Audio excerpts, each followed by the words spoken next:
How are you all? I hope that you all are doing well and had a great start of this year. First of all, I, Harshita, your English teacher, would like to wish you all a very happy new year. Right? Now, students, with the onset of new year and with the completion of our exams, we also have to start with new syllabus, right? So the new topic, the new chapter that we are going to start with is direct and indirect speech. Yes. So those who have attended my classes, I suppose they are already aware of the topic and they have understood a bit about it, right? So in today's video lesson, I'm going to give you proper detailed explanation of the topic. Also, I'm going to share with you the rules associated with the same. Before starting with anything else, I want all of you to have proper understanding of direct speech and indirect speech. Right. So what is direct speech and what is indirect speech is a question that arises in everybody's mind. What is that? Exactly. Direct speech is a form of speech in which we put forward exact words of the speaker. We put forward the exact words of the speaker.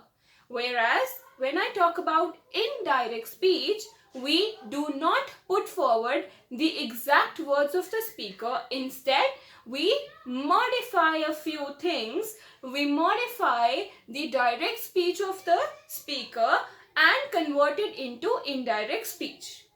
In further parts of the video, you will see a lot of examples and detailed explanation of how direct speech can be converted into indirect speech. But before starting, don't you think you're forgetting something? Yes, you forgot those three things, right? So those three things are like, share and subscribe. Also click on the bell icon so that you can instantly get all the updates about my video. So let's get started. So students, the topic for today's video is direct and indirect speech, right? By far, you have already understood a bit about the meaning of direct and indirect speech. But let's see what are the definitions. So students, direct or quoted speech refers to a sentence that reports speech or thought in its original form as phrased by the original speaker. It is usually enclosed in quotation marks. For example, John said, "I am very busy now." Whereas indirect speech, also called reported speech, is a sentence that reports speech or thought without quoting the exact words or original form of the speaker. For example, John said that he was very busy then. So students, did you observe certain changes from direct to indirect speech? You must have. Let's find out what those changes are. So these are omission of comma, use of that, and change of pronoun, right? So certain changes are made while converting direct speech into indirect speech, and in this video we will be learning about those few changes. So let's find out what are the rules. We will learn rules for change of tenses, rules for change of pronouns, and change in adverbs of place and time. Let's find out what are the rules while changing the tenses of direct speech to indirect speech. Students, when the reporting verb is in the present or future tense, for example, if your reporting verb is says or the reporting verb is will say, then the tenses of the verbs in reported speech do not change. Students, by far, you must have understood that the part before the quoted part, before the quoted speech, is called the reporting verb. Generally, you must have observed that the reporting verb is said. But sometimes, if the reporting verb is says or will say, that is, if the reporting verb is in present or future tense, then we do not change the tenses of the verb in reported speech. For example, Rahul says the sum is difficult. Indirect speech, Rahul says that the sum is difficult. Notice, students, we did not change the tense of the verb in reported speech. Now, if the reporting verb is in past tense, that is, if the reporting verb is said or the reporting verb is had said, then the reported speech undergoes following changes. Now, remember, students, the changes that I'm talking about are the changes made in the reported speech. So, if the reported speech is in present tense, then we are required to make the following changes. Number 1, if the reported speech is in simple present form, then it changes into simple past. For example, Rohan said, Soumya works hard. Now, Soumya works hard will be changed into Soumya worked hard. Here you observe that simple present form of the verb has been changed into simple past form. Looking at next example, next set of tenses, that is present continuous, which is, am, are plus verb ing form, changes into past continuous form of the verb in the reported speech, that is was/were plus verb ing form. Looking at the next set of rules, present perfect tense, that is has or have plus verb third form, changes into had plus verb third form. Moving on, if the given reported speech is in present perfect continuous tense, then the indirect speech changes into past perfect continuous tense. Now, students, if your reported speech is in past tense, remember that all the forms of present tense were being shifted into past tense. Now, if the reported speech is already in past tense, then we do not change the tense, we only change the form. For example, simple past changes into past perfect. Past continuous changes into past perfect continuous. But past perfect and past perfect continuous remain unchanged. Okay? Now, students, if the reported speech is in future tense, which means wherever we use will, shall, then all such words are changed in a different pattern. For example, simple future tense will change into simple future tense in past. For example, he said, I shall pass the maths test. This will be converted into he said that he should pass the maths test. Understand and focus. Shall has been changed into should. Moving on, future continuous tense changes into future continuous in past. So, where we have written will be having changes into would be having. Future perfect tense, that is will have, changes into would have had.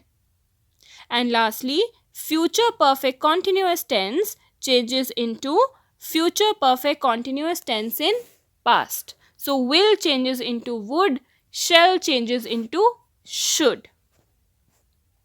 As I told you that there are 3 set of changes that we need to make. So, first set of changes were tenses, and now we will talk about change in adverbs of time and place. Students, you thoroughly need to learn this table so as to get your answers correct.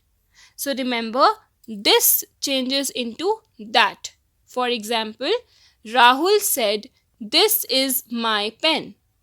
This will be changed into Rahul said that was his pen.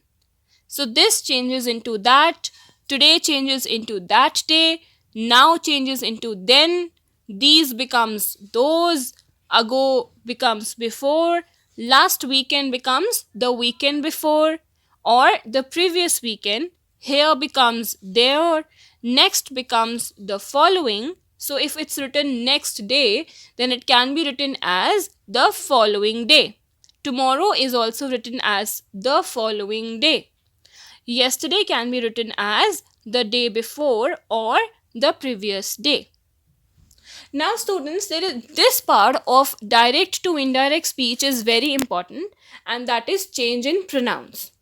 Focus now whenever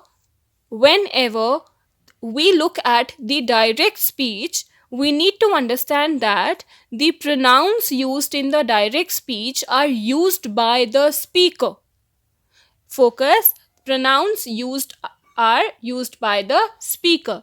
Therefore, if speaker says I, if speaker says we, if the speaker says us, if the speaker says are, all these are the pronouns used for first person, that is the speaker. When second person will report direct speech into indirect speech, understand that second person cannot use the same pronoun. Second person cannot use the pronoun I, because I was referring to the first person who is the speaker. So students, you have to concentrate and understand the change in pronouns. So depending on who the speaker is, we often change the pronouns I, we, you, me, mine, us and ours, and possessive adjectives my and our used in direct speech when we use reported speech. Third person pronouns do not change when direct speech is transformed into indirect speech. So remember, all the pronouns used for the speaker, all the pronouns which the speaker uses for himself or herself are termed as first person pronouns. All the pronouns which the speaker uses for second person or the listener in the situation are referred to as second person pronoun, such as you, your, etc. Whereas all the pronouns used again by the speaker for the third person will be termed as third person pronouns. Fine? So such pronouns can be him, his, her, he, she, etc. Let's look at some example. Jay said, my wife went with me to the show yesterday. Now focus, it becomes Jay said that his wife went with him to the show yesterday. Focus, in this sentence, my and me, these two pronouns have been used by Jay for Jay only. Therefore, while reporting, we can't use my and me. We need to change my and me into his and him. Now we will see there are specific rules for change in various types of sentences. Looking at assertive sentences first, I hope you all know that assertive sentences are the set of sentences which depict a general idea, which talk about a general thought. Right? So assertive sentences can be converted in all the general manners that we have understood till now. For example, he says the sum is difficult. This becomes he says that the sum is difficult. Focus, as the reporting verb is in present tense, therefore the verb of reporting speech will not change. Next, direct speech, he said I exercise every day. It becomes he said that he exercised every day. Okay? Now talking about imperative sentences. In imperative sentences, the reporting verb is usually changed to ordered, requested, commanded, demanded, advised, etc. depending on the sentence. For example, in direct speech, if I say follow the smell, said the policeman to his dog. Now in indirect speech, it becomes the policeman commanded his dog to follow his smell. Understood? Let's see one more example. She said, "Will you please help me to lift this box?" This is a request. Therefore, we write, she requested us to help her to lift that box. Understood? Lastly, talking about interrogative sentences, I hope you already know interrogative sentences are all those sentences in which we are asking a question. Let's see what are the rules. So, in case of interrogative sentences, the reporting verb said can be changed to asked or inquired, because when we ask a question, we are actually asking or inquiring about something. Therefore, we can change said into inquired or asked.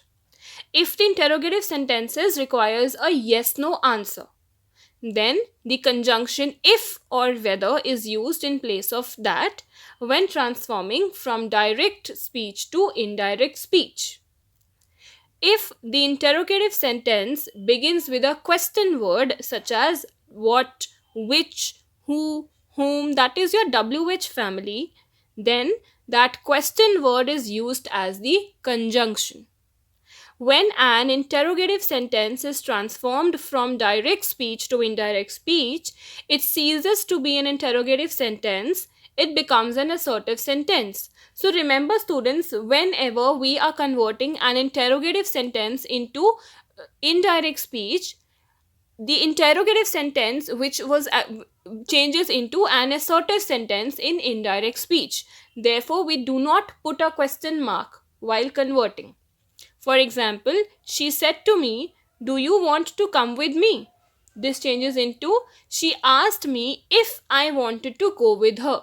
Because this was a yes no question, that is why we used if as a conjunction here instead of that.